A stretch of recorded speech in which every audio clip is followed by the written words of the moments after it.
Les avocats tournent, le procureur tourne. Scène inhabituelle ce matin au quartier Bonabo, dans le 5e arrondissement de la ville de Douala. Plus de 20 familles sont désormais sans abri au lieu dit boulevard de la République. Les habitations installées sur cette emprise d'une superficie de 700 mètres carrés ont été démolies par un certain Kamto Maker, reconnu comme le propriétaire de cet espace.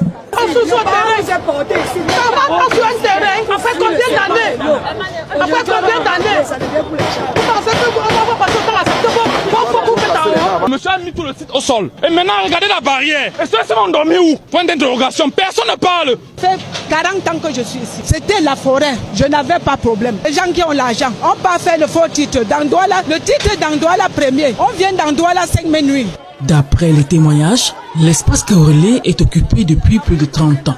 Les habitants crient justice. Nous sommes au tribunal avec cette affaire depuis 2015 et on a rendez-vous le 28. Le parquet n'a pas encore décidé. C'est le 28 qu'on pourra voir ce qui a lieu de faire comme décision. Mais avant le 28, on anticipe, on vient casser. Pas normal. Il faut que l'État, c'est l'injustice au Cameroun. Il faut que donc c'est lui maintenant qui décide ce qu'il doit faire. Donc il s'en fout de la loi. La loi n'existe pas pour lui. Donc ça existe seulement pour les autres. Les documents mis à notre disposition déclarent que le protagoniste est non coupable et ordonne la discontinuité des poursuites sur le fondement de ce conflit. Nous avons un titre foncier sur cet espace depuis 30 ans. On a engagé des procédures contre ces personnes ou le tribunal. On a fait confiance à la justice et aux autorités administratives et les forces de l'ordre qui ont donné gain de cause. Les tribunaux, c'est le résultat de cette opération que nous sommes ici aujourd'hui.